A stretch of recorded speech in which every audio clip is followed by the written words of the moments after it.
राधे राधे। अरे आप किसकी संतान हैं? तो कोई बोलता है मैं मिनिस्टर की संतान हूँ, कोई कुछ बोलता है, कोई कुछ बोलता है।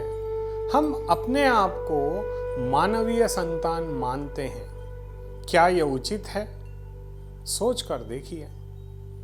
एक्चुअली हम सब परमात्मा की संतान हैं।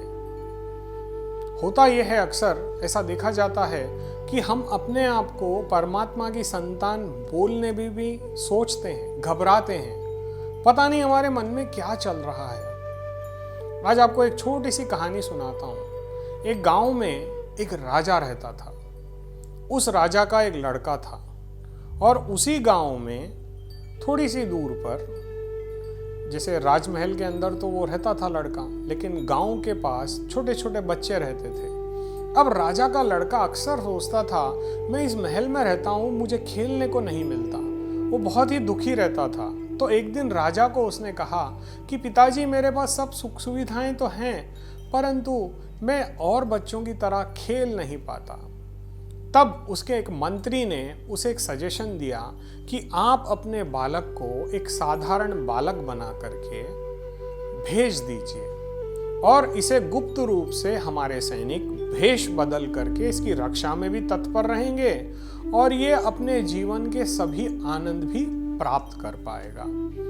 उस मंत्री की सलाह उस राजा को बहुत अच्छी लगी और राजा ने तुरंत अपने बेटे को एक साधारण बालक की वेशभूषा में बना करके अपने गुप्त सिपाहियों के साथ शहर में भेज दिया। जहां वो छोटा सा गांव था, वहां अन्य बालकों के साथ वो खेलता था।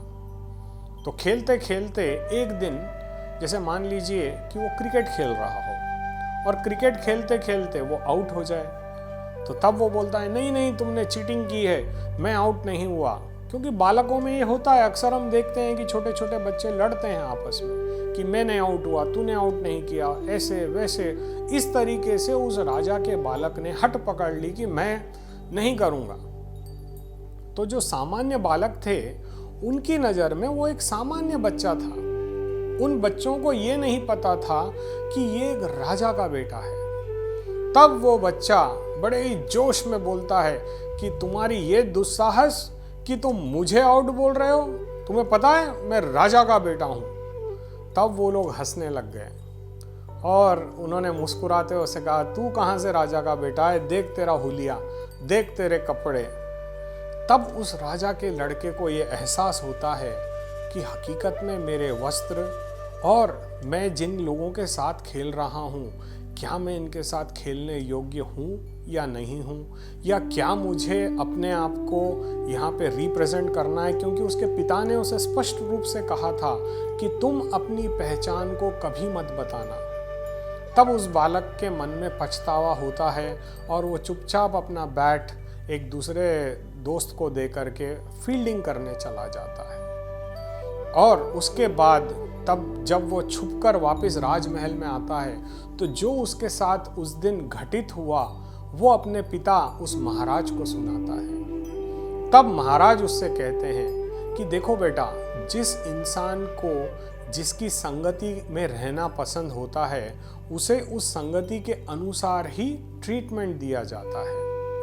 और आज के इस कलयुग में तो हम सब देखते हैं कि यदि कोई पैसे वाला है तो उसको एक अलग रेंज में देखा जाता है, कोई मध्यम वर्गीय है तो उसे एक अलग रेंज में देखा जाता है, और कोई लो कास्ट में है या बेचारा गरीब है तो उसे एक अलग नज़र से देखा जाता है।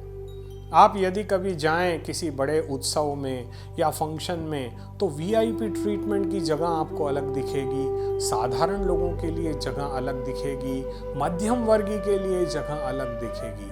आज के हमारे युग में हम बट चुके हैं। हम अपने आप को श्रेणियों में हम जी रहे हैं, जबकि एक्चुअली देखा जाए तो हम परमात्मा की संतान हैं, लेकिन हमें इस बात का बिल्कुल भी गर्व नहीं है। हम अपने आप को दीन समझते हैं। और आपको पता है, आज के युग में तो ऐसा भी प्राय देखा जाता है कि आपकी आमदनी के हिसाब से आप खर्च कर रहे हो। कोई बड़े श्रेणी में कमा रहा है तो वो बड़े लेवल पर खर्च करता है, जो छोटे तबके का व्यक्ति है वो छोटे तबके में खर्च करके संतुष्ट हो रहा है, लेकिन दुखी सारे के सारे हैं। और इस दुख का सबसे बड़ा कारण ये है कि हम अपने आप को मानवीय संतान मानते हैं कि अरे मेरे पिता गरीब हैं, मैं भी गरीब ही रहूंगा। यदि हम अपनी सोच बदलें और ये फील करें कि मेरे जैसा इस दुनिया में कोई नहीं है। कभी देखा है आपने हमशक्ल? बहुत रेयर चांस होता है। आपके जैसा यूनिक आपको दुनिया में कोई दिखाई नहीं देगा। परमात्मा ने आपकी जो सृष्टि की है ये अपने आप में यूनिक है। आपको पता है आपकी हस्तरेखा इस दुनिया के किसी भी व्यक्ति की हस्तरेखा के साथ मैच नहीं हो सकती।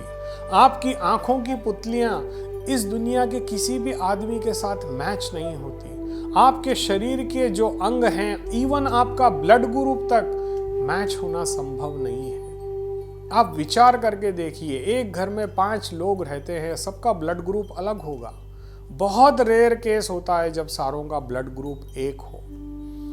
अगर ब्लड ग्रुप एक भी हो जाए तो हस्तरेखा तो बिल्कुल अलग अलग रहेगी, मुखमंडल अलग होगा, हमारी सोच अलग होगी, हमारा कर्म अलग होगा। आज जब हम एक मानवीय संतान होकर के इतना प्राउड फील करते हैं, अरे मैं तो मिनिस्टर साहब का बेटा हूं, मैं तो राजा का बेटा हूं, मतलब किसी एक शक्तिशाली व्यक्ति के यदि आप संतान हैं तो आपको इतना घमंड है, तो क्यों ना आप वही घमंड अपने परम पिता परमेश्वर के लिए रखें कि मैं परमेश्वर की संतान हूं।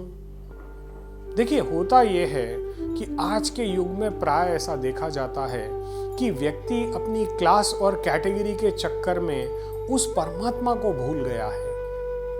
अगर आप मान लें कि आप परमात्मा की संतान हैं और भक्ति करें और भक्ति के साथ कर्म करें, देखिए होता यह है कि खाली कर्म पर भी विश्वास करना बेकार है, केवल भाग्य पर विश्वास करना बेकार है। न भाग्य आपको कुछ दे पाएगा, न कर्म आपको कुछ दे पाएगा, लेकिन हाँ, भक्ति आपको सब कुछ दे सकती है। इस त्रिलोक्य का साम्राज्य आपको दे सकती है। इसके कई उदाहरण कईयों भक्तों के चरित्र में देखने को मिलते हैं। तो हमें किसकी संतान होने का गर्व होना चाहिए? उस परमात्मा की संतान होने का गर्व होना चाहिए।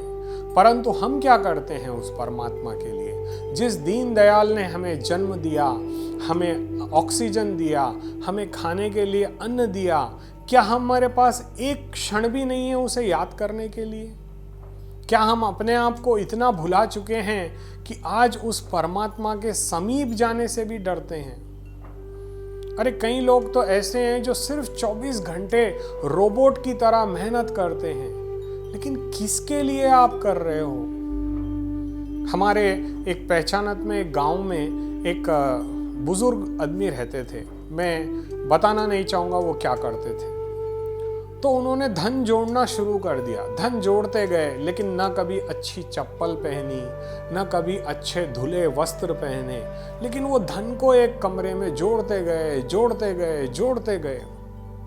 एक दिन की बात है कि वो कहीं और जा रहे थे। किसी ने उनको अपने विवाह में आमंत्रित किया और वो विवाह स्थल करीब करीब एक मान लीजिए 5-10 किलोमीटर दूर होगा। वो पैदल चले गए। जैसे मान लीजिए विवाह में अगर आपको 8 बजे का निमंत्रण था, तो ये 6 बजे अपना पैदल निकल गए कि मैं पहुंचते पहुंचते 8 बज जाएंगी। ये वहाँ दुख पाते हुए गए, वहाँ पे भोजन किया, आनंद लिया, फिर आते आते 4 सामान खरीदे, उसका व्यापार किया, उससे धन अर्जित किया और उस धन को ले जाके वापस उस कमरे में बंद कर दिया। अब काल की ऐसी विकराल समय आया कि उनके प्राण पखेरु उड़ गए और तब उनकी पत्नी, उनके बच्चे उस कमरे में वो किसी को जाने नहीं देते थे। वो कमरे को हमेशा ताला रखते थे, परंतु अब तो उनकी मृत्यु हो चुकी थी। तो परिवार वालों ने चाबी से उस कमरे को खोला और कमरे को खोलने के बाद उस समय में लाइट वगैरह नहीं हुआ करती थी, तो उन्होंने अपने जो भी संसाधन थे उससे देखा कि कमरे के अंदर एक बहुत बड़ा संदूक रखा है। तो जिज्ञासावश वो जाकर के उस संदूक को खोलते हैं और देखते हैं कि सारा संदूक पैसे से भरा पड़ा है, उसमें पैसा ही पैसा है। और जब उस संदूक को वो लोग बाहर खींच करके लाते हैं और निकालते हैं तो उस जमाने के हिसाब से उसमें करीब करीब मान लीजिए 1 करोड़ रुपया निकलता है। उनका परिवार और उनके सभी सदस्य बोलते हैं इस व्यक्ति ने जीवन में कभी 1 रुपया खर्च नहीं किया, ना ही परिवार पर, ना ही खुद पर, ना ही परमेश्वर पर। ये सारा धन छोड़ता गया, परंतु आखिर में वो धन को छोड़कर ही गया, वो धन को अपने साथ लेकर नहीं गया। तो आप भी सोचिए भक्तों कि आपको कौन सा धन चाहिए, भक्ति का धन या ये व्यवहारिक धन। व्यवहारिक धन यहीं छूट जाएगा।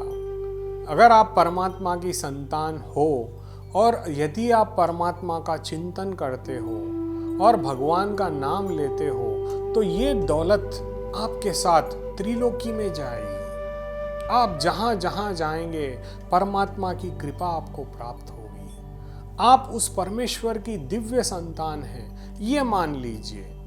और जब जो एक कथा मैंने शुरुआत में की थी, अब उसको मैं एंड पे लाता हूँ। जब वो बालक पुनः जब अपने पिता को जाकर के बताता है कि ऐसे ऐसे आज मेरे साथ हुआ, तो उस राजा ने उसे बहुत अच्छा ज्ञान दिया जो आज मैं आप सबको देना चाहता हूँ। उस राजा ने कहा, बेटा सोचो, जब तुम आउट हो गए थे तो तुमको फील हुआ कि मैं राजा का लड़का रहने के बावजूद लोगों ने मुझे दबा दिया, मेरी वाणी को दबा दिया, और तुम्हारा वेश उस समय एक बालकों की तरह था।